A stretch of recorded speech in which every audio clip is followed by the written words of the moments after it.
Le HSS Normandy se matérialisa aux confins de la ceinture de Kuiper, sentinelle solitaire face à la tempête imminente. Le commandant Cole Morgan se tenait sur la passerelle, ses mains burinées agrippant le pupitre de commande. À ses côtés, l'officier tactique Leila Reyes scrutait les données entrantes, son regard parcourant les écrans holographiques.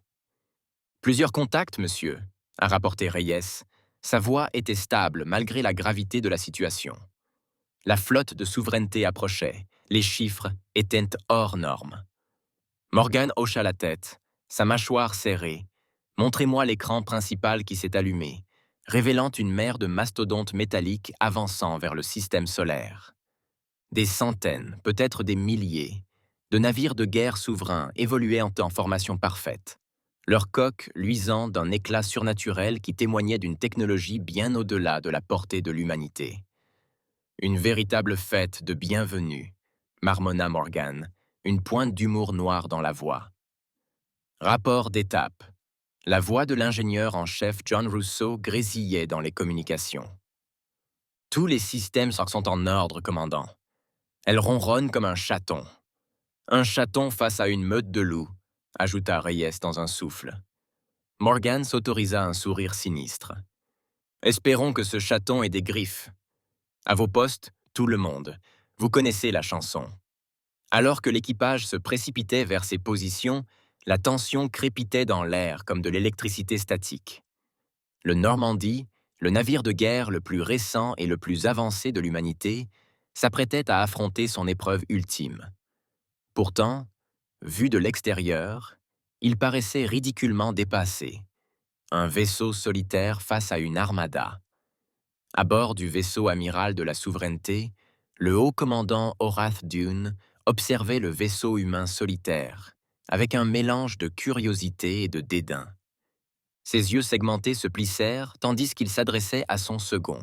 « Expliquez-moi, sous-commandant, pourquoi les humains envoient un seul vaisseau à la rencontre de notre glorieuse flotte? Ont-ils enfin accepté l'inutilité de la résistance ?» Les antennes du sous-commandant Kainlor frémirent nerveusement. « Inconnu au commandant. Nos renseignements suggéraient qu'ils rassemblèrent leurs forces pour un dernier combat. » C'est inattendu. Les mandibules d'Owerton claquèrent d'agacement. « Scrutez ce vaisseau. Je veux connaître chaque rivet, chaque signature énergétique. Les humains sont rusés. Ça sent la tromperie. » Tandis que les capteurs avancés du souverain sondaient le Normandie, l'équipage du vaisseau humain restait immobile, tous les muscles tendus par l'impatience. Morgan et Reyes échangèrent un regard, leurs années d'expérience commune au combat permettant une communication silencieuse. « Il nous scrute, confirma Reyes, ses doigts dansant sur sa console. « Devrions-nous » Morgan secoua la tête. « Pas encore. Qu'ils regardent à leur fin. » Les minutes s'étirèrent jusqu'à devenir une éternité tandis que les deux forces se faisaient face à travers le vide. Finalement, Cannelore se tourna vers son supérieur. « Haut commandant, nos analyses ne sont pas concluantes. Le vaisseau semble être un vaisseau de guerre humain standard, bien que leur modèle le plus avancé. Cependant, des anomalies apparaissent dans les relevés, des fluctuations de puissance inexplicables. Les yeux composés d'oratones brillaient de malice. Ils ont donc développé de nouvelles technologies. C'est amusant. Leurs tentatives d'innovation pathétique ne les sauveront pas. Il s'est élevé de son trône de commandement, dominant ses subordonnés. Envoyez la 17e escadre d'attaque. Voyons de quelle prouesse ce vaisseau solitaire est capable. » De retour sur le Normandie, les alarmes retentirent lorsqu'un contingent de navires de souveraineté rompit sa formation et accéléra vers eux. « En approche !» cria Reyes. « 17, non, 18 navires, classe croiseur et supérieure. » L'expression de Morgan se durcit. Et ainsi commence. Barre, préparez-vous aux manœuvres d'évitement. Armes parées. Alors que l'escadre d'attaque de souveraineté se rapprochait, l'équipage du Normandy se prépara à l'impact. Mais, au lieu du barrage attendu, les vaisseaux ennemis se retrouvèrent soudain à tirer dans le vide.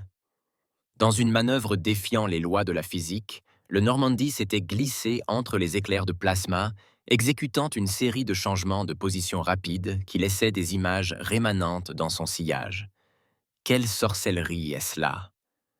Horace Dune grogna, les mandibules grinçant de frustration, tandis qu'il observait cette danse impossible se dérouler sur son écran de commande. Grognant de frustration, il observait l'impossible danse se dérouler sur son écran de commande. Il pirouette et se faufilait à travers la formation souveraine, ses mouvements fluides et imprévisibles. Chaque fois que les vaisseaux extraterrestres ajustaient leur dispositif de tir, le vaisseau humain était déjà ailleurs, laissant les énergies mortelles se dissiper sans danger dans le vide. Sur la passerelle du Normandie, la sueur perlait sur le front de Morgan tandis qu'il lançait une série d'ordres rapides. Poussée de 3/4, rotation sur l'axe Z, Reyes. Viser les systèmes de propulsion de leur vaisseau de tête. Les doigts de Reyes parcoururent son écran tactique. Visez. Tire. Une lance de lumière cohérente jaillit du Normandie, transperçant les boucliers du croiseur Sovereignty comme du papier de soie. Les moteurs du vaisseau ennemi crachotèrent et s'éteignirent, le laissant dériver, impuissant.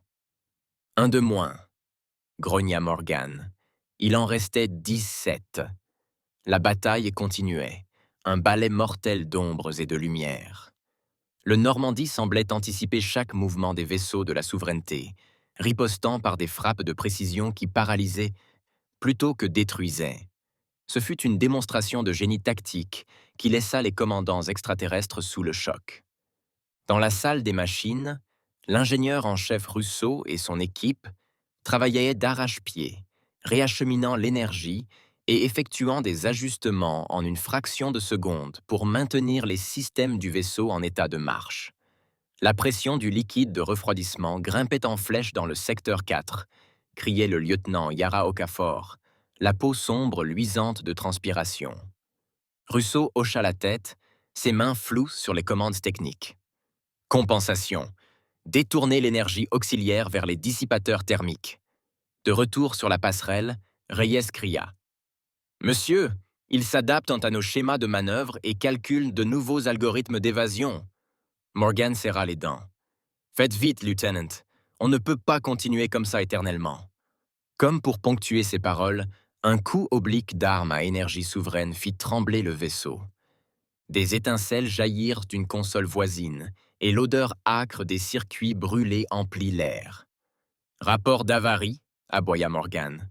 « Petite brèche dans la coque du pont 3 », répondit le centre de contrôle. « Les systèmes automatisés scellent maintenant, quoique scellent maintenant la coque », acquiesça Morgan d'un air sombre. « Maintenez le cap, les gars, on n'a pas fini. » Sur le vaisseau amiral de la souveraineté, Arat Don observait avec une rage grandissante son escadre d'attaque s'écraser contre l'unique vaisseau humain.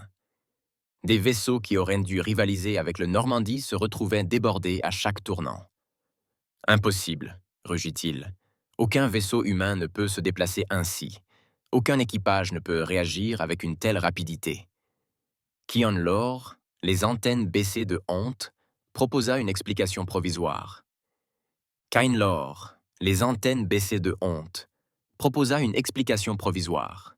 « Bonjour, commandant, nous pensons qu'ils utilisent une forme d'IA de combat prédictive, couplée à un système d'amortissement inertiel avancé.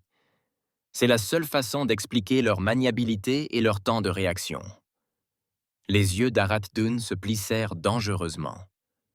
Une IA? N'ont-ils rien appris de la guerre des machines? Des humains arrogants, toujours à la recherche d'un pouvoir qui dépasse leur entendement. Il se tourna vers son officier d'armement. « Préparez les disrupteurs quantiques. S'ils veulent s'appuyer sur leurs précieuses technologies, nous la leur retirerons. » Tandis que les navires de souveraineté se regroupaient pour un nouvel assaut, l'équipage du Normandie travaillait avec une précision exemplaire. Chaque membre anticipait les besoins des autres, créant une synergie aux limites du surnaturel. Morgan et Reyes avancèrent de concert, leurs actions si étroitement coordonnées qu'ils semblaient partager un même esprit. Tandis que Reyes annonçait les positions ennemies et les charges d'armes, Morgan lançait une série rapide de corrections de trajectoire et de contre-attaques. « Ondée de disruption quantique imminente », cria Reyes. les yeux écarquillés d'inquiétude. La réaction de Morgan fut immédiate. Tout le monde, préparez-vous à l'impact. Russo, alimentation de secours des boucliers. La vague d'énergie scintillante déferla sur le Normandie, menaçant de court-circuiter tous les systèmes à bord. Pendant un instant à couper le souffle, les lumières du vaisseau vacillèrent et le bourdonnement familier de ses moteurs s'éteignit. Mais contre toute attente, le Normandie reprit vie. La perturbation quantique, qui aurait dû réduire le navire à l'état de carcasse à la dérive, l'avait à peine déphasé. Dans le silence stupéfait qui suivit, la voix de Rousseau parvint dans les communications, teintée à la fois de soulagement et de fierté. « Ça a fonctionné, commandant. Le blindage multiphasique a tenu. » Des acclamations se sont élevées parmi l'équipage, vite étouffées tandis qu'ils retournaient à leur tâche. Morgan s'autorisa un petit sourire. « Bravo à tous. Maintenant, montrons-leur de quoi nous sommes vraiment capables. » Avec une vigueur renouvelée, le Normandie lança une contre-offensive. Ses mouvements devinrent encore plus agressifs, repoussant les limites de ce qui aurait dû être possible pour un navire de sa taille. Les mains de Reyes dansaient sur son écran tactique, ciblant avec une précision chirurgicale. « Solution de tir verrouillée, commandant. Permission d'engager le combat ?» Morgan acquiesça. « Allumez-les, lieutenant. » Le Normandie déclencha une salve de tir, chaque tir atteignant sa cible avec une précision infaillible. Les boucliers de la souveraineté vacillèrent et cédèrent, les moteurs craquèrent et les systèmes d'armes s'éteignirent. En quelques minutes, l'escadre d'attaque, autrefois puissante, fut réduite à un ramassis de vaisseaux paralysés. À bord du vaisseau amiral de la souveraineté, l'incrédulité se transforma en peur, tandis qu'Horace Dune voyait ses forces d'élite décimées par un seul vaisseau humain. « C'est impossible !» balbutia-t-il, son habituelle bravade s'effondrant. « Rappelez-vous l'escadre d'attaque. Tous les vaisseaux se tiennent à distance de ce vaisseau. » Alors que les forces souveraines affaiblies se retirèrent, un calme inquiétant s'installa sur le champ de bataille. Le Normandie flottait dans l'espace, apparemment indemne, défi silencieux à la vaste armada extraterrestre. Kainlor s'approcha prudemment de son supérieur. Armada extraterrestre. Kainlor s'approcha prudemment de son supérieur. « Bonjour, commandant. Quels sont vos ordres ?» Les yeux à facettes d'Horace Dune parcoururent les écrans tactiques, cherchant une explication, une faiblesse, n'importe quoi qui pourrait expliquer cette tournure impossible des événements. « Nous devons réévaluer la situation, » dit-il finalement d'une voix inhabituellement basse. « Ce vaisseau, il ne devrait pas exister. Aucune technologie humaine n'aurait pu accomplir ce que nous avons vu aujourd'hui. » Tandis que la flotte de souveraineté maintenait sa position, un malaise palpable se répandait dans ses rangs. L'armada invincible, qui s'attendait à écraser sans difficulté les dernières défenses de l'humanité, se retrouvait désormais bloquée par un seul vaisseau. À bord du Normandie, l'équipage s'autorisa un moment de célébration prudente. On échangea des poignées de main et des tapes dans le dos, mais chacun savait que la bataille était loin d'être gagnée. La voix de Morgan coupa le murmure de la conversation. « Excellent travail, tout le monde, mais ne vous laissez pas aller. » Ce n'était que la première salve. Reyes acquiesça d'un hochement de tête, les yeux fixés sur ses démonstrations tactiques. « Ils se regroupent, monsieur. Je détecte une augmentation des échanges de communication et des fluctuations de puissance dans leur flotte. Ils préparent quelque chose. »« Bien sûr qu'ils le font, » répondit Morgan d'un ton sombre. « Nous les avons secoués, mais cela les rend plus dangereux, pas moins. Restez vigilants, comme si c'était le cas. » Un message prioritaire a clignoté sur l'écran principal. Il provenait du commandement terrestre, crypté au plus haut niveau. Morgan a saisi son code d'autorisation et le message a été décrypté. Normandie. Actuel. Phase 1. Terminée. Passez à la phase 2. Bonne chance. Morgan échangea un regard entendu avec Reyes. Le véritable test restait à venir. « À tous », annonça-t-il, sa voix portant jusqu'aux 4 coins du vaisseau. « Préparez-vous pour la phase 2. C'est pour cela que nous nous sommes entraînés. C'est pour cela que nous sommes ici, le sort de la Terre, de toute l'humanité dépend de nos actions. Je sais que vous ne nous décevrez pas. Tandis que l'équipage se préparait aux défis à venir, le Normandie flottait entre les étoiles, étincelle d'espoir défiante face à l'obscurité écrasante de la flotte souveraine. Le prochain coup dans cette partie d'échecs cosmique déterminerait l'avenir de l'humanité. Dans le silence tendu qui suivit, les deux camps réévaluèrent leur stratégie. La souveraineté, ébranlée par cette résistance inattendue, commença à considérer le vaisseau humain solitaire avec un mélange de peur et de fascination. Quelles autres surprises le Normandie réservait-il? Quel pari désespéré avait poussé l'humanité à tout miser sur un seul vaisseau? À bord du vaisseau amiral de la souveraineté, Horathdon arpentait la mer avec frénésie, ses jambes chitineuses claquant sur le sol métallique. La défaite de son escadron d'attaque avait ébranlé sa confiance et, pour la première fois depuis le début de l'invasion, le doute s'insinua dans son esprit. « Sous-commandant », lança-t-il en se tournant vers Kane Law. « Analysez chaque seconde de cet engagement. Je veux savoir comment ils ont fait. Aucune technologie ne peut être exempte de faiblesse. » Kane Law s'inclina profondément, les antennes frémissantes. « Tout de suite, ô commandant. Mais si je peux me permettre de parler librement. » Horathdon plissa les yeux, mais acquiesça sèchement. « Peut-être, » poursuivit Kenlor avec hésitation, « avons-nous sous-estimé les humains. Leur histoire témoigne d'une remarquable capacité d'innovation face à des obstacles insurmontables. Ce vaisseau représente peut-être un bond en avant inattendu dans leur capacité. Un instant, Horathdon sembla prêt à s'en prendre à son subordonné pour de telles pensées hérétiques. Mais son attitude s'adoucit, très légèrement.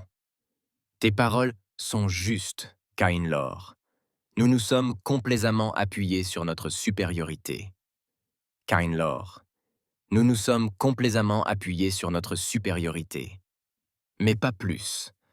Nous dévoilerons les secrets de ce vaisseau humain et nous les anéantirons. Alors que les dirigeants souverainistes se débattaient avec leur nouvelle réalité, l'équipage du Normandie travaillait sans relâche pour préparer la phase suivante de sa mission. Dans l'infirmerie du navire, le docteur Maya Valberg soignait les quelques blessures subies lors du premier engagement. « Comment ça se présente, Doc ?» demanda l'adjudant-chef James Rivett Reeves, grimaçant en examinant une vilaine entaille sur son avant-bras. Le docteur Valberg lui adressa un sourire rassurant en appliquant un gel régénérant sur la plaie. « Tu survivras, Rivet, mais tu devrais peut-être te baisser plus vite la prochaine fois. » Reeves ricana, puis redevint sérieux. « Tu crois qu'on va vraiment y arriver? On leur a mis le nez en sang, mais il y en a encore plein. » Les yeux de Valberg croisèrent les siens, son regard fixe et déterminé. « Il le faut, Rivet. Il n'y a pas d'autre alternative. Mais si quelqu'un peut le faire, c'est bien cet équipage. Maintenant, restez immobile pendant que je scelle cette coupure. » Dans la salle des machines, l'ingénieur en chef Russo et son équipe travaillaient d'arrache-pied pour optimiser les systèmes du Normandie face aux défis à venir. Le lieutenant Okafor s'approcha de lui, bloc-notes à la main. « Chef, j'ai terminé les calculs de redistribution de puissance que vous avez demandés, » rapporta-t-elle. « Si nous redirigeons l'énergie auxiliaire par ces jonctions, nous pouvons augmenter la régénération de nos boucliers de 17% sans compromettre la puissance des armes. » Russo étudia les chiffres, impressionné. « Excellent travail, Yara. Appliquez les changements immédiatement. Nous aurons besoin de tous les avantages possibles. » Tandis qu'Okafor s'empressait de procéder aux ajustements, Russo s'accorda un instant de réflexion. Le Normandie repoussait les limites du possible, mais à quel prix? La pression sur les systèmes du navire était immense, et il savait que tôt ou tard, il faudrait céder. Sur la passerelle, le commandant Morgan et le lieutenant Ray étudiaient attentivement les écrans tactiques, analysant les mouvements de la flotte souveraine et discutant des stratégies possibles. « Ils sont prudents maintenant », observa Reyes en désignant la représentation holographique de l'armada extraterrestre. « Vous voyez comme ils ont resserré leur formation? Ils protègent leurs flancs, s'attendant à une nouvelle attaque éclair. » Morgan hocha la tête, les sourcils froncés de concentration. Ce qui signifie que nous allons devoir faire quelque chose d'inattendu. Des idées, lieutenant? Reyes se mordit la lèvre, pensive. Et si nous... Non, c'est fou. La folie est peut-être exactement ce dont nous avons besoin en ce moment, répondit Morgan, une lueur d'intérêt dans le regard. Voyons voir. Tandis que Reyes exposait son plan audacieux, un sourire se dessina lentement sur le visage de Morgan.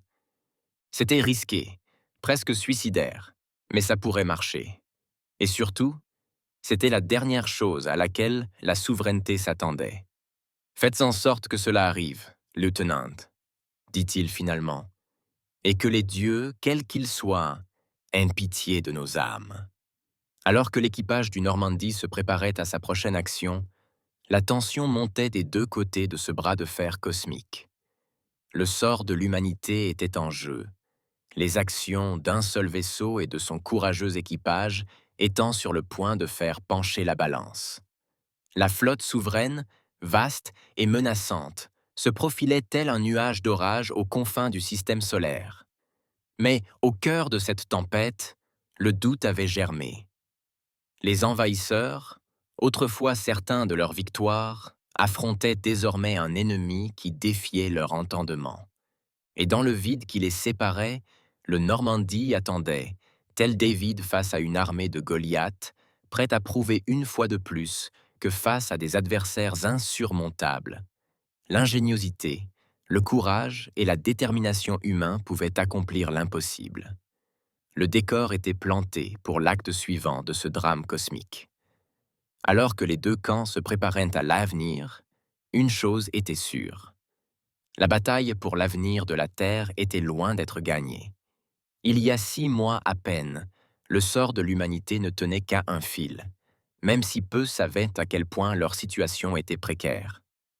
Dans un bâtiment quelconque au cœur de Genève, un groupe des esprits les plus brillants et des chefs militaires les plus décorés de la Terre se réunissaient en secret, le visage empreint d'inquiétude et de détermination. Le général Sébastien Capour, un vétéran aguerri aux cicatrices plus nombreuses que ses cheveux, se pencha sur l'écran holographique dominant le centre de la pièce. Ses doigts, cailleux, traçaient le chemin parcouru par la conquête de la souveraine à travers la galaxie.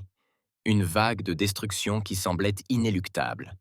« Mesdames et messieurs », commença-t-il d'une voix rauque, après des années à aboyer des ordres sur des champs de bataille enfumés. Sa voix était rauque, après des années à aboyer des ordres sur des champs de bataille enfumés. Ce que vous allez entendre ne quitte pas cette pièce. La situation est désespérée. Le docteur Amara Rowe, directrice de la division de recherche xénotechnologique de la Terre, s'avança. Sa blouse d'ordinaire impeccable était froissée, des cernes sous ses yeux trahissant d'innombrables nuits blanches. Nos agents secrets ont confirmé nos pires craintes. La souveraineté a jeté son dévolu sur la Terre. Nous sommes les prochains sur leur liste de conquête. Un murmure de stupeur parcourut le groupe. L'amiral Saito, commandant du réseau de défense orbitale de la Terre, prit la parole. Ces renseignements sont-ils fiables? Nous ne pouvons pas nous permettre d'agir sur la base d'informations erronées. Le visage de Rowe se durcit. Assez fiable pour que l'agent Caleb Smith donne sa vie pour nous le faire parvenir.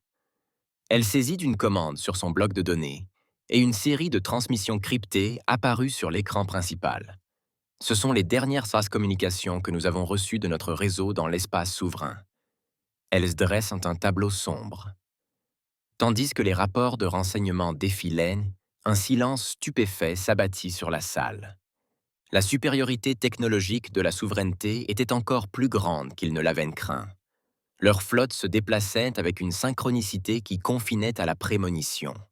Leurs armes étaient capables de réduire des planètes entières en cendres en quelques heures.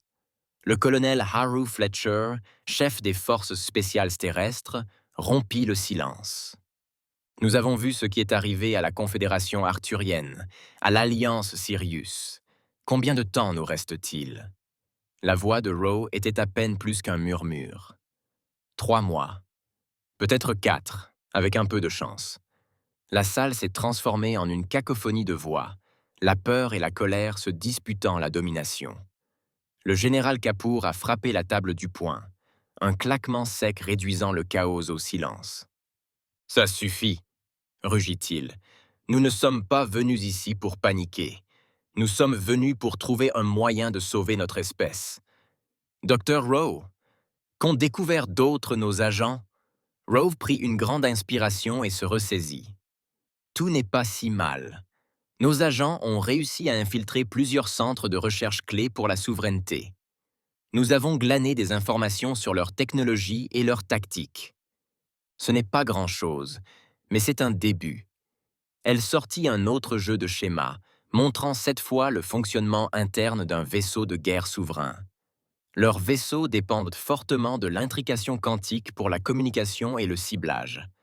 C'est ce qui leur donne leur avantage au combat. Mais chaque système a ses vulnérabilités. Il nous faut juste trouver le talon d'Achille de celui-ci. Au fil de la réunion, des plans furent élaborés puis abandonnés à un rythme soutenu. Les stratégies militaires traditionnelles furent jugées obsolètes face à la puissance écrasante de la souveraineté. Il devint évident que la survie de l'humanité dépendrait de l'innovation, du dépassement des limites du possible. À l'extérieur du complexe sécurisé, la vie à Genève continuait normalement. Les citoyens vaquaient à leurs occupations quotidiennes, parfaitement inconscients de la menace existentielle qui planait aux confins de leur système solaire. Mais même dans cette ignorance, un malaise subsistait. Les reportages faisaient état d'une intensification de l'activité militaire et de phénomènes inexpliqués aux confins de l'espace colonisé. En orbite terrestre, les premiers signes de la tempête imminente commençaient à se manifester. Les postes de surveillance s'éteignirent sans prévenir.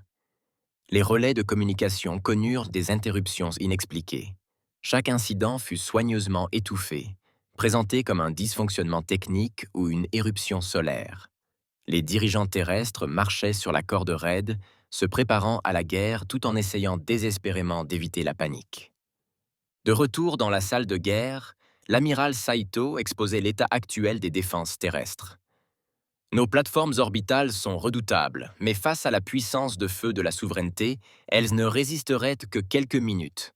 Notre flotte est dispersée sur une douzaine de systèmes, et même si nous pouvions les rappeler tous à temps, nous serions désespérément désarmés. Intervint le colonel Fletcher, la voix crispée par la frustration. Et nos forces terrestres, si nous ne pouvons pas les arrêter dans l'espace, nous devons être prêts à repousser une invasion terrestre. Kapoor secoua la tête d'un air sombre. La souveraineté ne se livre plus à des invasions terrestres, colonel. Plus maintenant, plus depuis qu'ils ont développé leurs armes destructrices de planètes.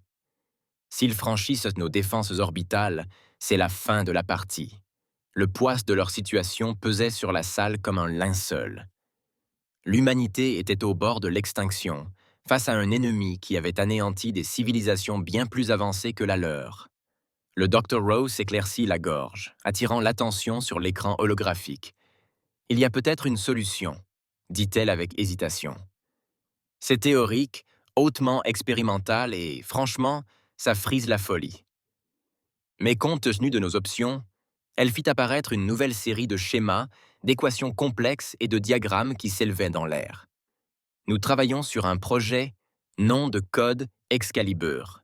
Il s'agit, eh bien, de notre tentative de rétro-ingénierie d'une partie de la technologie quantique de la souveraineté.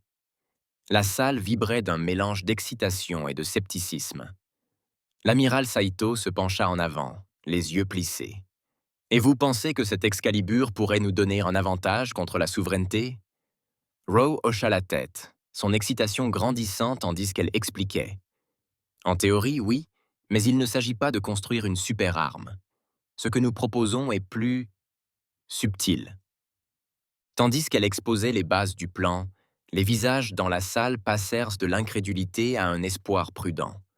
C'était audacieux, à la limite du suicidaire, mais ça pourrait bien marcher. Pour la première fois depuis le début de la réunion, une lueur d'espoir s'alluma dans la salle. Le général Kapoor se tenait résolu. « Dr. Roy, vous disposez de toutes les ressources militaires de la Terre. Quoi qu'il en soit, vous l'aurez. Amiral Saito, Colonel Fletcher, je veux que vous commenciez les préparatifs discrets. Nous devons être prêts à agir dès qu'Excalibur sera opérationnel. À la fin de la réunion, le poids de la tâche pesait sur les épaules de chaque participant. Ils s'engageaient sur une voie qui déterminerait le destin de leur espèce tout entière. Un échec signifiait l'extinction. Un succès. Eh bien, le succès bouleverserait l'équilibre des pouvoirs dans la galaxie. Dans les semaines qui suivirent, la Terre devint un véritable foyer d'activité clandestine. Les installations de recherche fonctionnaient 24 heures sur 24, repoussant les limites de la physique et de l'ingénierie. Les installations militaires bourdonnaient d'une énergie contenue à mesure que de nouveaux protocoles étaient mis en œuvre et que des mesures d'urgence étaient planifiées. Mais alors même que l'humanité courait contre la montre pour se préparer à la tempête imminente, les premières escarmouches de la guerre se déroulaient déjà dans l'ombre.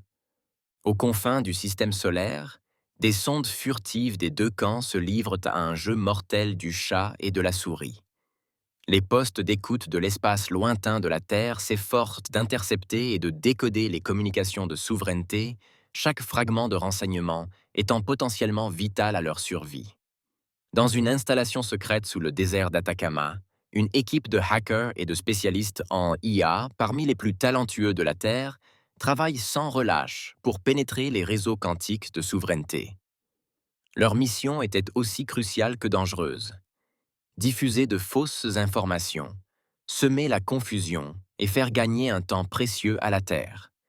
Maria Lima, programmeuse en chef de la division cyberguerre, n'avait pas vu la lumière du jour depuis des semaines. Ses doigts parcouraient des claviers holographiques, les lignes de code défilant à une vitesse inimaginable. Soudain, elle se redressa brusquement, les yeux écarquillés par un mélange de triomphe et de peur. « Je suis dedans », murmura-t-elle, osant à peine y croire. « Bon sang, je suis bel et bien dans leur système. » Des alarmes retentirent lorsque son intrusion fut détectée. Des contre-mesures de souveraineté lançant un assaut foudroyant sur les défenses du numérique de la Terre. Pendant 17 minutes allaitantes, Lima et son équipe livrèrent une bataille virtuelle qui s'étendit sur des années-lumière, leurs actions pouvant potentiellement changer le cours de la guerre à venir. Lorsque la fumée numérique se dissipa, la Terre avait remporté sa première victoire contre la souveraineté. C'était une petite victoire, essentiellement symbolique, mais elle prouvait un fait crucial. Les envahisseurs n'étaient pas invincibles. Ils pouvaient être trompés, déjoués, vaincus. Alors que la nouvelle de la cyberbataille se répandait aux plus hauts échelons du pouvoir terrestre, une nouvelle détermination s'éveilla. Dans les salles de briefing et les centres de commandement du monde entier, les stratégies furent affinées, les plans d'urgence mis à jour. L'impossible préparation à la guerre contre un ennemi largement supérieur commença à paraître, disons, un peu moins impossible. Mais alors même que la Terre célébrait cette petite victoire, le véritable coût de leur résistance devenait évident. Dans le nuage de Oort, une patrouille de souveraineté tomba sur l'un des postes d'observation masqués de l'humanité. La bataille qui s'ensuivit fut brève, brutale et totalement à sens unique. Lorsque les débris de l'avant-poste terrestre furent récupérés, l'horreur de ce qui les attendait devint évidente. Les armes de la souveraineté avaient déchiré leur blindage le plus sophistiqué, semblable à du papier de soie. Les rares corps retrouvés présentaient des signes d'exposition à des particules exotiques défiant les normes de la physique conventionnelle. Dans la salle de guerre de Genève, le général Kapoor étudiait le rapport d'après-action, le visage marqué par une détermination farouche. « Voilà à quoi nous sommes confrontés », a-t-il déclaré en s'adressant aux dirigeants rassemblés. « Leur technologie, leurs armes dépassent tout ce que nous avons connu jusqu'à présent. Les tactiques conventionnelles ne suffiront pas. Nous devons sortir des sentiers battus, vraiment sortir des sentiers battus. » L'amiral Saito acquiesça d'un signe de tête. « Nous avons besoin d'une force capable de rivaliser avec la souveraineté. Non pas en termes de puissance de feu, nous ne les égalerons jamais, mais en termes d'innovation, d'adaptabilité, d'ingéniosité humaine. Le colonel Fletcher se pencha en avant, une lueur d'excitation dans les yeux. Je crois savoir où trouver une telle force, mais vous n'allez pas l'apprécier, monsieur. Tandis que Fletcher exposait sa proposition, les sourcils froncés dans la salle, c'était pour le moins peu orthodoxe. Rassembler un équipage non seulement composé de l'élite militaire, mais aussi d'un échantillon représentatif des plus brillants talents de l'humanité. Des scientifiques, des ingénieurs, des tacticiens, et même des spécialistes civils aux compétences uniques. Une équipe capable de réagir rapidement, de s'adapter à l'impossible et de réaliser les miracles nécessaires pour survivre face à la souveraineté. Le scepticisme initial du général Kapoor a cédé la place à une approbation réticente à mesure que le plan prenait forme. « Faites-le », ordonna-t-il. « Mais tais-toi. Si la nouvelle se répand, la panique se répandra plus vite que nous ne pourrons la contenir. » Ainsi commença l'une des campagnes de recrutement les plus secrètes et les plus intenses de l'histoire de l'humanité. Partout dans le monde, des individus aux compétences exceptionnelles se virent approchés par des figures obscures, qui leur offrirent la possibilité de faire partie de quelque chose de plus grand qu'eux. Beaucoup ont sauté sur l'occasion. D'autres ont dû être convaincus. Quelques-uns ont catégoriquement refusé, se retrouvant enrôlés en vertu d'obscures dispositions de guerre. Dans une ancienne installation minière sur Mars, l'entraînement a commencé. Ce groupe disparate de recrues a été forgé en une unité soudée grâce à des exercices physiques et mentaux exténuants. Ils furent poussés dans leurs retranchements, contraints d'innover et de s'adapter à des scénarios défiant toute logique conventionnelle. Cole Morgan, officier de marine décoré et réputé pour ses tactiques peu orthodoxes, s'imposa comme un leader naturel lors de ces épreuves. Sa capacité à anticiper toute situation faisait de lui le choix évident pour le commandement. À ses côtés, Leila Reis, brillante tacticienne issue de la physique théorique, se révéla précieuse pour élaborer des stratégies visant à contrer la technologie avancée du souverain. Son approche non conventionnelle de la résolution de problèmes complétait parfaitement le leadership de Morgan. Au fil de la formation, d'autres membres clés de l'équipe se sont distingués. John Russo, un prodige de l'ingénierie quantique, dont les connaissances allaient s'avérer cruciales pour le développement des nouvelles technologies défensives de la Terre. Le Dr Meyer Walberg, xénobiologiste doué pour penser comme l'ennemi, a fourni des informations précieuses sur la psychologie de la souveraineté et ses faiblesses potentielles. Mais alors même que cette équipe d'élite prenait forme, le temps pressait. Les rapports de renseignement indiquaient que la flotte d'invasion de la souveraineté se mobilisait plus vite que prévu. La fenêtre d'opportunité terrestre se refermait rapidement dans une ultime tentative désespérée. Le Dr Rowe et son équipe ont travaillé sans relâche pour mener à bien le projet Excalibur. Le sort de l'humanité était en jeu. Sur les épaules de cet équipage trié sur le volet et de la technologie révolutionnaire qu'il allait utiliser. Alors que le centre d'entraînement sur Mars bourdonnait d'activité, les derniers préparatifs étant en cours pour la mission qui allait déterminer le destin de l'humanité, une certaine nervosité emplissait l'air. Chaque membre de l'équipage connaissait les enjeux et comprenait la quasi-impossibilité de sa tâche. Pourtant, une excitation palpable régnait, la conviction partagée qu'ils étaient au bord d'un événement véritablement historique. Dans ces quartiers, le commandant Morgan étudiait les derniers rapports de renseignement, son esprit explorant les scénarios possibles. Le poids du commandement pesait lourdement sur ses épaules, mais une flamme brillait dans ses yeux, témoignant d'une détermination inébranlable. Quoi que la souveraineté leur réserve, lui et son équipage seraient gagnés prêts. Le décor était planté. Le meilleur espoir de l'humanité, un vaisseau unique mené par une équipe exceptionnelle, prête à affronter une armada qui avait anéanti des civilisations entières. Contre vent et marée, ils se battraient non seulement pour la victoire, mais aussi pour la survie même de leur espèce. Alors que les dernières heures se s'écoulaient, l'équipage de ce qui allait devenir le HSS Normandy effectuaient ces derniers préparatifs, chacun conscient qu'il risquait de ne plus jamais revoir la Terre. Pourtant, face à un danger aussi écrasant, nulle peur, seulement une détermination inébranlable, car ils portaient en eux les espoirs et les rêves de chaque être humain, l'esprit indomptable qui avait propulsé leur espèce des primitifs troglodytes à une civilisation spatiale. La flotte souveraine flottait dans l'espace tel un orage métallique, son immensité défiant l'entendement. En son centre, le vaisseau amiral colossal vibrait d'une énergie à peine contenue, promesse silencieuse de dévastation. Les yeux composés du haut commandant Horace Dune se plissèrent tandis qu'il observait l'affichage tactique, ses mandibules cliquetant d'agitation. « Ce vaisseau humain solitaire continue de nous défier, siffla-t-il, sa voix mêlant frustration et admiration réticente. Envoyez la 7e escadre d'assaut. Je veux que ce vaisseau soit réduit en miettes. Sur le pont du HSS Normandy, le commandant Cole Morgan sentait le poids de l'humanité tout entière sur ses épaules.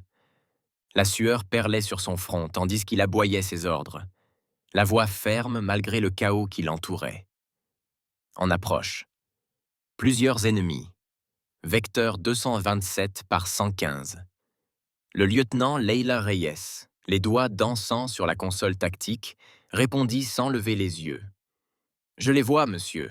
Ils calculent les trajectoires d'interception. » L'équipage du Normandie se déplaçait avec une précision éprouvée, chaque membre étant un rouage essentiel d'une machine bien huilée. Mais sous leur attitude professionnelle, la tension commençait à se faire sentir. Cernes sous les yeux, mains tremblant légèrement lorsqu'elles étaient inoccupées, inspirations brusques occasionnelles lorsqu'un autre quasi-accident ébranlait le navire. La 7e escadre d'assaut se rapprochait, ses navires se déplaçant dans une synchronisation parfaite et terrifiante. Morgan prit une décision en une fraction de seconde. Barre. Exécuter la manœuvre. Arme Sigma 3, se préparer à tirer, à mon signal, la norme. Le Normandie plongea soudainement vers le bas, par rapport à là. Les navires de souveraineté approchaient, leurs amortisseurs inertiels peinant à compenser les forces G impossibles. Au moment même où les navires ennemis ajustaient leur système de tir, le Normandie coupa ses moteurs principaux et alluma ses propulseurs de manœuvre selon une séquence complexe. Le résultat fut une manœuvre en vrille qu'aucun pilote organique n'aurait pu exécuter.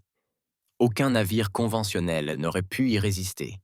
Les tirs des armes de souveraineté traversèrent sans faire de dégâts l'espace occupé par le Normandie quelques millisecondes auparavant. « Maintenant !» cria Morgan. « Frappez-les pendant qu'ils se recalibrent. » Reyes ne se fit pas prier. Ses doigts parcoururent la console d'armes, ciblant les systèmes se verrouillant sur les vaisseaux de souveraineté brièvement vulnérables. Le canon principal du Normandie rugit, crachant des lances d'énergie cohérentes qui transpercèrent la formation ennemie. 3 croiseurs de souveraineté explosèrent silencieusement, leurs coques brisées par les frappes de précision. Les navires restants se dispersèrent, leur formation parfaite brisée. Dans la salle des machines du Normandie, l'ingénieur en chef John Rousseau livra une bataille d'un autre genre. Les sirènes d'alarme retentirent tandis que des systèmes poussés bien au-delà de leurs limites de conception menaçaient de tomber en panne. La pression du liquide de refroidissement dans la nacelle tribord est critique, cria le lieutenant Yara Okafor, sa voix à peine audible par-dessus le vacarme des machines surmenées. Les mains de Rousseau se déplaçaient dans un flou sur sa console, réacheminant l'alimentation et le flux de liquide de refroidissement en temps réel.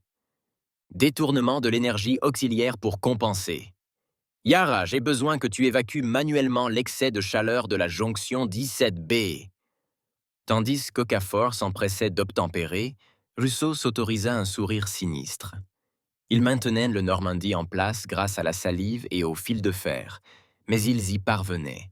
Chaque manœuvre impossible, chaque attaque dévastatrice témoignait de l'ingéniosité et de la détermination humaine.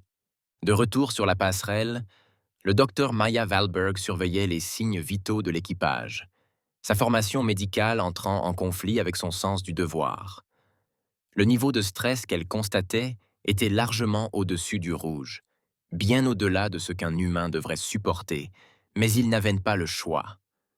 Le sort de leur espèce tout entière était en jeu, mais ils n'avaient pas le choix. Le sort de toute leur espèce était en jeu. Cole, dit-elle doucement, utilisant le prénom du commandant, une rare entorse au protocole. L'équipage n'en peut plus. Nous les poussons au-delà de toute limite. Morgan croisa son regard, un mélange de détermination et de regret dans les yeux. Je sais, Maya, mais il faut tenir bon. Encore un peu. Comme pour ponctuer ses paroles, une nouvelle salve d'armes de souveraineté s'abattit sur les boucliers du Normandie. Le navire tangua violemment, projetant les membres d'équipage à terre. « Les boucliers à 37% tombaient !» cria Reyes, la voix tendue. « On ne peut plus encaisser de tels coups. » Morgan agrippa son siège de commandement, les jointures blanches. Barre. Exécution de la manœuvre d'évitement Delta 9. Les armes ciblent les systèmes de propulsion du vaisseau de tête. Voyons si on peut les ralentir un peu. Alors que le Normandy dansait dans le vide, évitant la majeure partie des tirs ennemis grâce à une série de manœuvres qui semblaient défier les lois de la physique, Reyes aligna son tir. Une explosion d'énergie concentrée s'abattit, percutant de plein fouet le vaisseau de tête souverain. L'accélération du vaisseau massif faiblissait, sa silhouette élancée paraissant soudain disgracieuse, luttant pour compenser. Profitant de cette confusion momentanée, le Normandie se faufila entre les formations perturbées, s'offrant quelques précieuses secondes de répit. Dans le vaisseau amiral de la souveraineté, le haut commandant Horath Dune bouillonnait de rage. « Impossible !» rugit-il, ses mandibules claquant furieusement. « Aucun vaisseau ne devrait pouvoir nous résister, et encore moins nous infliger des dégâts. » Son second, le sous-commandant Kinnelor, s'approcha prudemment. « Au commandant, nos analystes pensent que les humains ont peut-être développé une sorte d'IA prédictive au combat. C'est la seule explication à leur temps de réaction et manœuvre impossible. » Les yeux à facettes d'Horath Dune se plissèrent dangereusement. Une IA. N'ont-ils rien appris de la guerre des machines? Des humains arrogants, toujours à la recherche d'un pouvoir qui dépasse leur entendement. Il se tourna vers son officier d'armement. « Préparez les disrupteurs quantiques. S'ils veulent en s'appuyer sur leur précieuse technologie, nous la leur arracherons. » Tandis que la flotte souveraine se regroupait pour un nouvel assaut, l'équipage du Normandie travaillait avec une précision exemplaire. Chaque membre anticipait les besoins des autres, créant une synergie aux limites du surnaturel. L'officier James Rivet Reeves, aux commandes du réseau de capteurs, cria « Nouvelle signature énergétique détectée ». Il charge quelque chose de gros. Morgan et Reyes échangèrent un regard de compréhension morose. C'était le moment pour lequel ils s'étaient entraînés, le scénario pour lequel ils avaient effectué d'innombrables simulations. Tout le monde, préparez-vous à l'impact. La voix de Morgan résonna dans le calme général. Préparez-vous à l'impact. La voix de Morgan résonna dans le calme général. Préparez-vous pour la manœuvre Oméga. Les moteurs du Normandie s'allumèrent, propulsant le vaisseau dans une série de manœuvres serrées et tortueuses qu'aucun pilote humain n'aurait pu exécuter. Tandis que les disrupteurs quantiques de souveraineté se déclenchaient, l'espace autour du Normandie s'illumina d'énergies exotiques, la réalité elle-même semblant se déformer et se tordre. Pendant un instant, le Normandie sembla avoir été pris dans le champ disrupteur. Les lumières du vaisseau vacillèrent, la gravité céda et une vibration profonde secoua chaque cloison. Mais soudain, contre toute attente, le Normandie bondit en avant, se libérant de l'influence du champ disrupteur. La manœuvre impossible avait réussi, plaçant le navire dans l'angle mort de la flotte de souveraineté. Dans la salle des machines, Russo et son équipe luttaient pour empêcher les systèmes surchargés de tomber en panne. « Fuite de liquide de refroidissement sur le pont 3 !» cria Okafor, les mains flottant au-dessus de sa console. Scellant les cloisons, Russo hocha la tête d'un air sombre, redirigeant l'alimentation pour compenser la perte des systèmes. « Bon travail, Yara !» Maintenant, aide-moi à stabiliser le réacteur de distorsion avant qu'on ne se déchire. Sur le pont, Reyes s'autorisa un sourire féroce en ajustant son tir suivant. Solution de tir verrouillée, commandant. Permission de vous rendre l'appareil? Morgan hocha la tête, un sourire sinistre aux commissures des lèvres. Allumez-les, commandant. Permission de rendre l'appareil? Morgan hocha la tête, un sourire sinistre aux commissures des lèvres. Allumez-les, lieutenant. Montrez-leur ce qui arrive quand ils sous-estiment l'humanité. Le canon principal du Normandie rugit à nouveau, ses rayons d'énergie fendant la confusion du champ de bataille pour frapper au cœur de la formation souveraine. Deux autres croiseurs ennemis explosèrent silencieusement, leur destruction témoignant de la précision et de la détermination humaine. Alors que la bataille faisait rage, le bilan de l'équipage du Normandie se fit de plus en plus sentir. La fatigue creusait des rides profondes sur des visages trop jeunes pour une telle lassitude. Les mains tremblaient sous l'effet conjugué du stress et de l'abus de stimulants. Mais malgré tout, ils continuèrent à se battre, chacun puisant sa force dans la détermination inébranlable de ses camarades. Le docteur Wahlberg se déplaçait de poste en poste, administrant les soins d'urgence et prodiguant des mots d'encouragement. « Encore un peu », murmura-t-elle en injectant à un membre d'équipage un cocktail de stimulants et d'analgésiques. « Tenez bon. Pour la Terre. Pour nous tous. » Dans le CIC du vaisseau, l'officier tactique Paige Fisher, sans lien de parenté avec l'ingénieur en chef, examinait attentivement l'affichage stratégique constamment mis à jour. « Commandant !» cria-t-elle d'une voix tendue par une excitation à peine contenue. « Je crois avoir décelé une tendance dans les mouvements de leur flotte. Il y a une vulnérabilité dans leur formation, mais nous n'avons que quelques secondes pour l'exploiter. » Morgan fut à ses côtés en un instant, étudiant l'écran avec attention. « Bon travail, lieutenant. Préparez-vous pour un virage à haute énergie à mon signal. Je veux que tous les systèmes disponibles soient prêts à tirer dès la fin de notre rotation. » Alors que le Normandie exécutait une nouvelle manœuvre apparemment impossible, se faufilant à travers des brèches dans la formation souveraine qui n'aurait pas dû exister, le contraste entre apparence et réalité devint saisissant. Pour la souveraineté, le vaisseau humain semblait se déplacer avec une grâce et une précision surnaturelles, toujours en avance d'un pas, toujours en position idéale pour frapper. C'était comme s'il n'avait pas affaire à un vaisseau, mais à une sorte de prédateur spatial, évolué au fil des siècles pour chasser dans le vide. Mais à bord du Normandie, la réalité était bien différente. Chaque manœuvre était un risque soigneusement calculé. Chaque évasion réussie, le fruit d'innombrables heures d'entraînement et de préparation. Le vaisseau gémissait et tremblait, dépassant largement ses limites. Les sirènes d'alerte retentissaient sans cesse, mais étaient réduites au silence par les membres de l'équipage, trop occupés à lutter pour leur survie pour les écouter. Dans un rare moment de calme relatif, Morgan s'autorisa à observer son équipage. La fierté le submergea tandis qu'il les regardait travailler, chacun donnant le meilleur de lui-même, face à des adversaires insurmontables. Il s'était entraîné pour cela, préparé à toute éventualité. Mais ça, la réalité du combat contre un adversaire largement supérieur les mettait à rude épreuve, comme aucune simulation ne le pourrait.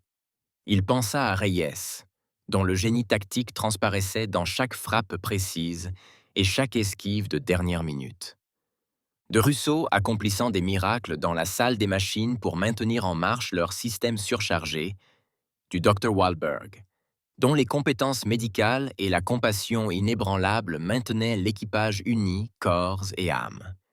Chaque membre de l'équipage du Normandie était un héros à part entière, leurs forces individuelles s'unissant pour créer quelque chose de plus grand que la somme de ses parties. C'est cela, réalisa Morgan, qui leur donnait une chance de lutter contre la souveraineté. Non pas une technologie de pointe ni des manœuvres impossibles, mais l'esprit humain indomptable, le refus d'abandonner, même face à des obstacles insurmontables. Alors que le Normandie poursuivait sa danse meurtrière au cœur de la flotte souveraine, gagnant un temps précieux pour la mobilisation des forces restantes de l'humanité, Morgan s'accorda un instant d'espoir. Ils étaient ensanglantés, meurtris, poussés aux limites de l'endurance hâte humaine. Mais ils continuaient à se battre, défiant les probabilités. Et tant qu'ils respiraient, tant qu'un seul cœur humain continuait à battre, défiant la puissance écrasante de la souveraineté, il y avait de l'espoir. Espoir de victoire. Espoir de survie. Espoir d'un avenir où l'humanité prendrait sa place parmi les étoiles, non pas en conquérant ou en esclave, mais en égaux. Avec une détermination renouvelée, Morgan se tourna vers l'écran tactique. « Allez, tout le monde !» dit-il, sa voix résonnant dans toute la passerelle. « Montrons à ces extraterrestres de quoi l'humanité est réellement capable. Pour la Terre !» La réponse de l'équipage fut immédiate et fracassante. « Pour la Terre !» s'exclamèrent-ils en chœur, leurs voix unies dans un cri de guerre qui semblait faire vibrer les cloisons.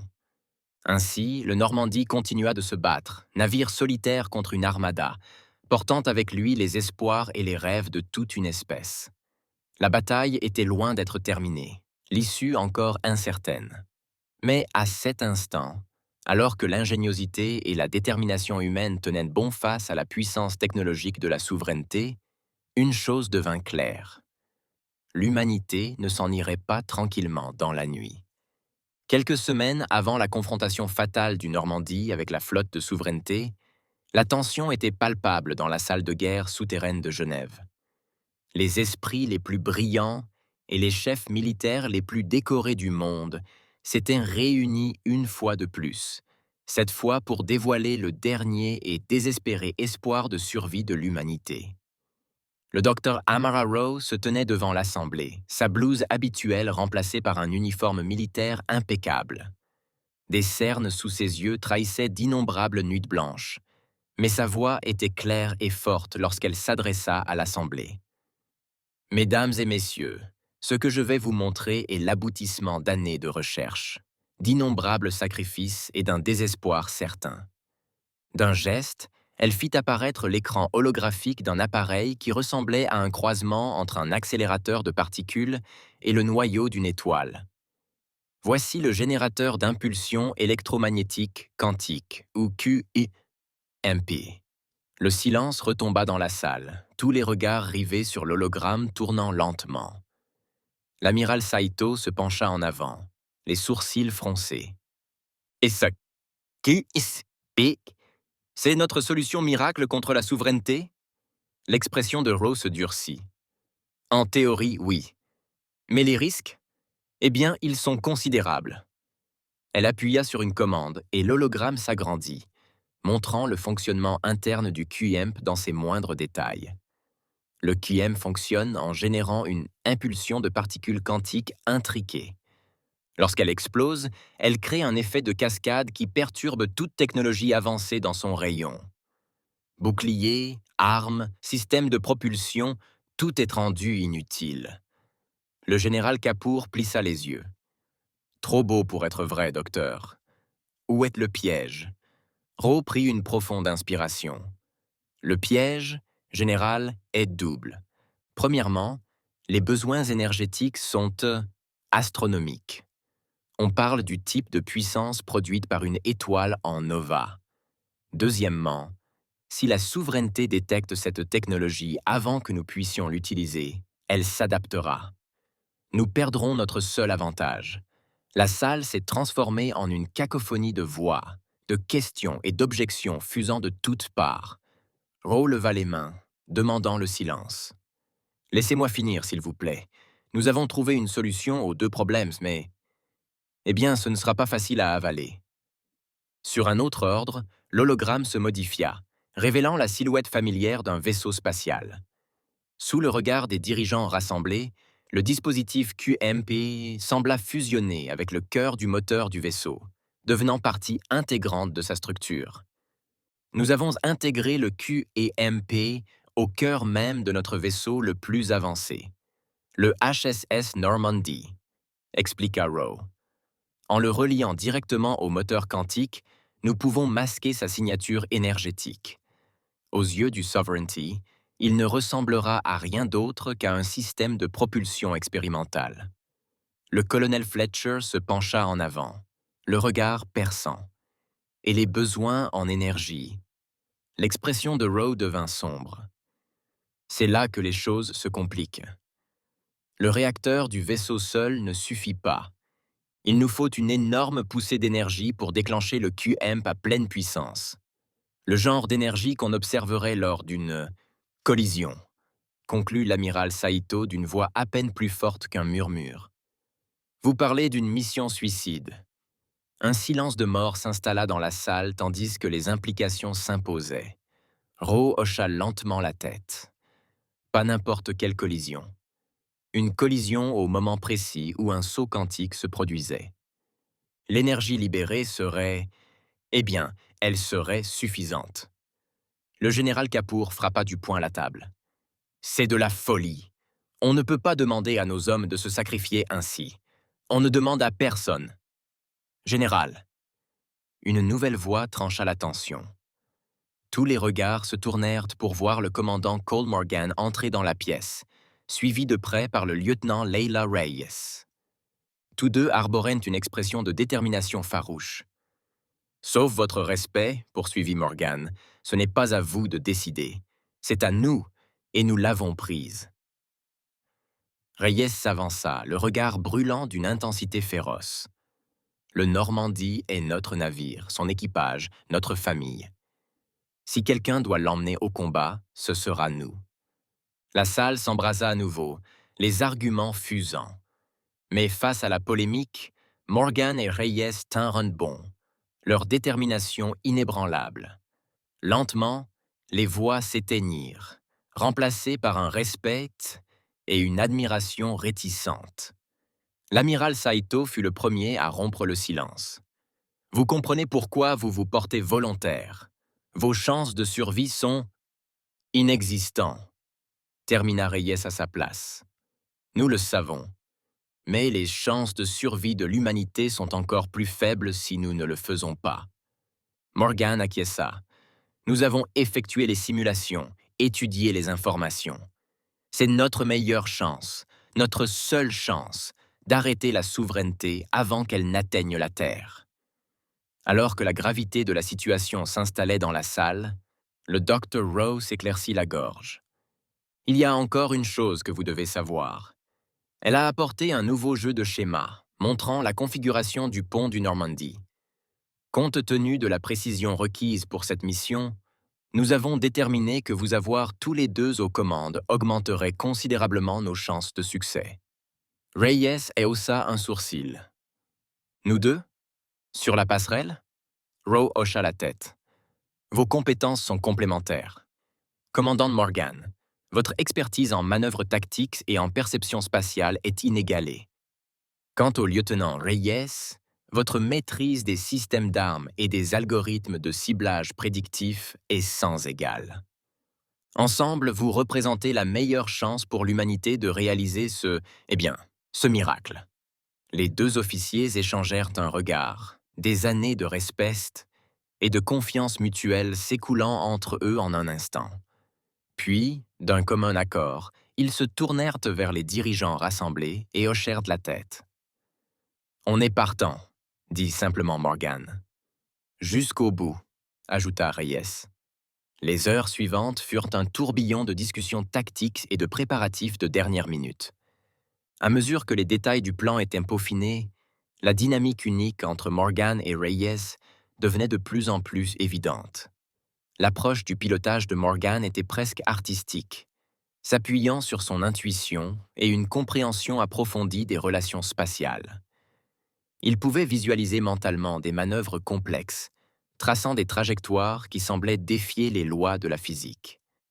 Reyes, quant à lui, était tout en précision et en calcul. Son esprit fonctionnait comme un superordinateur, exécutant d'innombrables simulations en temps réel pour prédire les mouvements ennemis et identifier le moment idéal pour frapper. Ensemble, ils formaient une force redoutable. Là où Morgan voyait des opportunités, Reyes voyait des risques. Là où Reyes calculait les probabilités, Morgan trouvait le facteur humain qui pouvait faire pencher la balance. Leurs échanges étaient sains comme une danse complexe, chaque pas et contre-pas les rapprochant d'une stratégie parfaite. Alors que la réunion touchait à sa fin, le général Kapoor prit les deux officiers à part. « Je ne vous insulterai pas en vous demandant si vous en êtes sûr, » dit-il d'un ton bourru. « Mais j'ai besoin de savoir. Êtes-vous prêts à affronter ce que cela implique? Pas seulement pour vous, mais pour votre équipage ?» La mâchoire de Morgan se serra. « Nous n'avons pensé à rien d'autre, monsieur. Chaque membre de l'équipage du Normandie est volontaire. Ils connaissent les risques et ont tous choisi de se joindre à nous. » Reyes acquiesça d'un signe de tête. « Nous ne nous battons pas seulement pour la survie de l'humanité, général. Nous nous battons pour son âme, pour montrer à la galaxie que nous ne nous laisserons pas faire, que nous résisterons à la tyrannie, quel qu'en soit le prix. » Dans les jours qui suivirent, les derniers préparatifs furent effectués dans le plus grand secret. Le Normandie fut équipé de sa cargaison mortelle, ses systèmes étant réglés à la perfection. Chaque membre de l'équipage suivit un entraînement rigoureux, repoussant les limites de l'endurance humaine et même au-delà. Durant toute cette épreuve, Morgan et Reyes furent une présence constante, leur détermination inébranlable inspirant tous ceux qui les entouraient.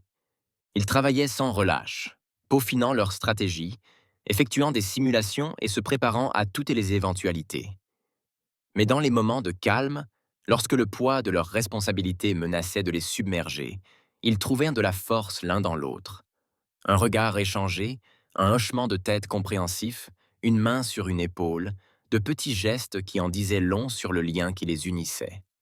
Alors que le jour du départ approchait, Morgan et Reyes se tenaient ensemble sur le pont d'observation du Normandie, contemplant la terre qu'ils avaient juré de protéger. L'orbe bleu-vert était suspendu dans le vide, beau et fragile. « Tu crois qu'on peut vraiment y arriver, Cole ?» demanda Reyes, d'une voix à peine plus forte qu'un murmure. Morgan resta silencieux un long moment. « Je ne sais pas, Leila, » finit-il par admettre. « Mais je sais une chose. Si quelqu'un peut réussir ce plan insensé, c'est nous. Toi, moi et la meilleure équipe jamais réunie. » Reyes hocha la tête, un petit sourire au coin des lèvres. « Enfin, dit comme ça. » Elle se tourna vers lui, l'air sérieux. « Quoi qu'il arrive là-bas, ce fut un honneur de servir à vos côtés. » Morgan croisa son regard, ses propres yeux reflétant le même mélange de détermination et d'acceptation. « Cet honneur était pour moi. Leila. Maintenant, allons écrire l'histoire. » Alors qu'ils se tournaient pour partir, pour prendre place sur le pont et mener l'humanité vers sa plus grande bataille, la Terre poursuivait sa lente rotation derrière eux. Ignorant les événements monumentaux qui allaient se dérouler, des milliards de personnes vaquaient à leurs occupations quotidiennes, nourrissant leurs espoirs et leurs rêves, s'appuyant sur les épaules de quelques courageux. Le décor était planté. Les acteurs étaient en place. Et tandis que le Normandie s'apprêtait à entamer son voyage fatidique, l'avenir de toute une espèce était en jeu. La bataille qui allait déterminer le sort de l'humanité allait commencer. La coque du Normandie hurlait de protestation tandis que le commandant Morgan exécutait une nouvelle manœuvre impossible.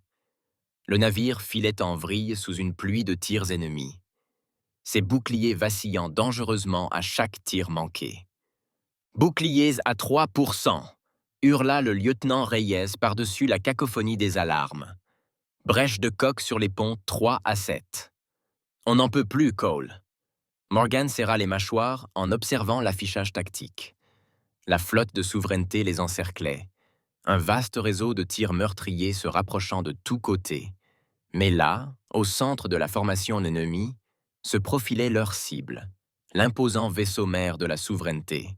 « On n'est pas encore sorti du combat, » grogna Morgan.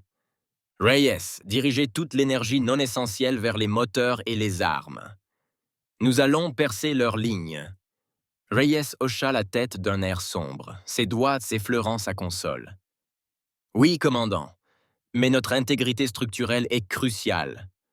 Un faux mouvement et nous nous déchirons. » « Alors, on ne commettra pas de faux mouvement, » répondit Morgan, une détermination farouche dans le regard. Mauvais coup, répondit Morgan, une détermination farouche illuminant ses yeux. À tous, préparez-vous à des manœuvres extrêmes. Le Normandy fonça, ses moteurs poussaient bien au-delà de leurs limites. Morgan se faufila à travers la formation ennemie avec une habileté surnaturelle, chaque mouvement étant calculé avec précision pour éviter le pire des tirs. Un croiseur de souveraineté se profilait droit devant lui, ses sabords rayonnant d'énergie. Les mains de Morgan dansaient sur les commandes, envoyant le Normandy dans un tonneau serré. Les rayons d'énergie extraterrestre passèrent à quelques mètres de la coque, suffisamment près pour que l'équipage puisse sentir la chaleur à travers le blindage affaibli du vaisseau. « Ripostez !» ordonna Morgan. « Visez leur système de propulsion. » Reyes ne se fit pas prier. Les canons principaux du Normandy rugirent, crachant des lances d'énergie cohérentes qui transpercèrent les défenses du croiseur Sovereignty. Les moteurs du vaisseau extraterrestre explosèrent dans une boule de feu silencieuse, le faisant tourner en vrille. Mais la victoire fut de courte durée. Un barrage de tirs provenant de 3 autres navires de souveraineté toucha le Normandy alors qu'il émergeait de sa manœuvre d'évitement. Le navire tangua violemment, les alarmes retentissant tandis que de nouvelles brèches s'ouvraient dans sa coque sur toute sa longueur. Intégrité de la coque à 26%, la voix de l'ingénieur en chef Russo grésillait dans les communications, à peine audible par-dessus le bruit du métal qui se brise. « Commandant, on ne peut plus encaisser un coup pareil. » Morgan serra les dents, scrutant l'écran tactique à la recherche d'un avantage, d'une faiblesse dans la formation du souverain. « Reyes, où en est le QMP? »« Charge, mais lentement, » répondit Reyes, la voix tendue. Les dégâts causés à nos systèmes électriques ralentissent le processus. Il nous faut au moins 2 minutes supplémentaires avant de pouvoir amorcer le saut quantique. 2 minutes. Au milieu de cette tempête de feu, cela aurait pu être une éternité. L'esprit de Morgan s'emballa, calculant des trajectoires, analysant le flux et le reflux de la bataille autour d'eux. Ils devaient gagner du temps, trouver un moyen de survivre assez longtemps pour livrer leur charge. « Nouveau contact !» cria soudain Rhea. Pic d'énergie massif provenant du vaisseau mère Sovereignty. Ils chargent une sorte de super-arme. Le sang de Morgan se glaça. Si cette arme tirait, ce ne serait pas seulement la fin du Normandy. Elle pourrait anéantir une partie importante de la flotte humaine qui se cachait en embuscade. Ils n'avaient plus de temps. « Tracez un cap direct vers le vaisseau mère », ordonna Morgan. Sa voix se calma malgré la gravité de la situation. On va enfiler l'aiguille. Les yeux de Reyes s'écarquillèrent en comprenant son plan. Corps, c'est insensé. Les contraintes gravitationnelles à elles seules pourraient nous séparer avant même d'avoir atteint notre cible. C'est notre seule chance, répondit Morgan. Détournons toute l'énergie restante vers l'intégrité structurelle et le QEMP. Nous utiliserons les champs gravitationnels des vaisseaux souverains pour nous propulser vers le vaisseau mère. C'était une manœuvre qui défiait la physique conventionnelle, un pari désespéré qui repoussait les limites du possible. Mais à ce moment-là, le sort de l'humanité étant en jeu, l'impossible était leur seule option. Le Normandy à plonger au cœur de l'impossible était leur seule option. Le Normandy plongea au cœur de la flotte souveraine, se faufilant entre d'énormes vaisseaux extraterrestres à quelques mètres de distance. Chaque passage le rapprochait de sa cible, le vaisseau gémissant et tremblant sous l'effet de forces gravitationnelles contradictoires menaçant de le détruire. Sur le pont, des klaxons d'alerte retentirent, les systèmes passant l'un après l'autre à la vitesse supérieure. L'équipage luttait pour rester conscient tandis que les forces G fluctuaient violemment, le sang leur montant à la tête un instant avant de se dissiper l'instant d'après. « Camp à 95% de charge !» cria Reyes d'une voix tendue. « Mais l'intégrité de notre coque est en train de faiblir. Nous sommes en train de nous disloquer. » Morgan pouvait voir le vaisseau mère de la souveraineté se profiler devant eux, sa super arme rayonnant d'une énergie croissante. C'était maintenant ou jamais. « Lancez le saut quantique !» rugit-il. « Emmenez-nous !» Le bourdonnement familier du moteur quantique atteignit un crescendo assourdissant. La réalité semblait se courber autour du Normandy tandis qu'il exécutait un saut qui aurait dû être impossible. Un saut qui commença dans l'espace normal et devait se terminer à l'intérieur même du vaisseau mère souverain. Pendant un instant qui s'étendit jusqu'à l'éternité, l'équipage du Normandy vécut simultanément à deux endroits. Ils étaient toujours sur leur passerelle, les klaxons hurlants et les systèmes défaillants et autour d'eux. Mais ils étaient aussi ailleurs, occupant le même espace que les systèmes vitaux du vaisseau mère souverain. Et puis, dans un bruit indescriptible, les deux réalités entrèrent en collision. L'explosion qui en résulta dépassa tout ce que l'humanité avait jamais vu. Le QMP explosa avec la force d'une petite nova solaire. Les énergies quantiques libérées déchirèrent la structure même de l'espace-temps. Une sphère d'énergie aveuglante se déploya à une vitesse incroyable, engloutissant la flotte souveraine dans son intégralité. Les vaisseaux s'éteignirent les uns après les autres, leurs systèmes avancés surchargés et détruits par l'impulsion quantique. L'espace autour du vaisseau mère de la souveraineté devint un cimetière de vaisseaux morts, leurs armes autrefois redoutables et leurs boucliers impénétrables rendus inopérants en un instant. Alors que la lumière de l'explosion s'estompait, un nouveau spectacle s'offrit aux forces de la souveraineté, stupéfaites. Surgissant de leurs cachettes derrière les lunes de Jupiter, des centaines de vaisseaux humains apparurent, leurs armes prêtes à intervenir. La voix de l'amiral Saito grésillait sur le canal de communication de la flotte. À tous les navires, engagez le combat contre les vaisseaux ennemis restants. Aujourd'hui, nous terminons ce que le Normandie a commencé. La flotte humaine s'élança, déclenchant un barrage dévastateur contre l'armada souveraine paralysée. Lasers et obus cinétiques sillonnèrent le vide, déchirant les coques extraterrestres qui n'avaient plus de défense avancée pour les protéger. Pourtant, même affaiblis, les souverains ripostèrent avec une férocité désespérée. Les vaisseaux dont les systèmes avaient partiellement survécu au QMP ripostèrent, leurs armes restant mortelles malgré la perte de leurs ordinateurs de ciblage. L'espace autour de l'imposant vaisseau mère Sovereignty devint un tourbillon de destruction. Les cuirassés humains lancèrent des salves de projectiles à accélération magnétique, chaque impact envoyant des ondes de choc à travers le vaisseau extraterrestre. Des essaims de chasseurs et de bombardiers exploitèrent dans les failles de ses défenses, lançant des frappes précises contre des systèmes critiques.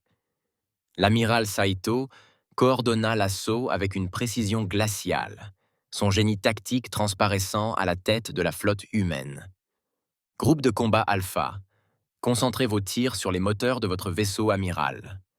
Groupe aéronaval, lancez tous vos chasseurs et ciblez leurs emplacements d'armes. Il faut y mettre fin immédiatement. La bataille faisait rage, une lutte titanesque entre la détermination humaine et le désespoir souverain. Lentement mais sûrement, le vent commença à tourner. Un par un, les vaisseaux extraterrestres restants furent neutralisés ou détruits, incapables de résister à l'assaut coordonné des forces humaines. Tandis que les dernières poches de résistance étaient éliminées, un silence stupéfait s'abattit sur la flotte humaine. Ils avaient réussi. Contre toute attente, l'humanité avait triomphé. L'amiral Saito se tenait sur le pont de son navire amiral, observant les conséquences de la bataille. Le bilan avait été effarant. D'innombrables vies perdues, des navires détruits, le Normandie et son courageux équipage sacrifiés. Mais l'humanité avait survécu. Plus que ça, ils avaient gagné leur liberté et leur avenir parmi les étoiles. Envoyez un message à la Terre, dit doucement Saito, la voix lourde du poids de leur victoire. Dis-leur que c'est fini. J'ai sélectionné une autre vidéo pour vous. Cliquez sur la carte ici. Ou ici si vous voulez la playlist complète. À bientôt.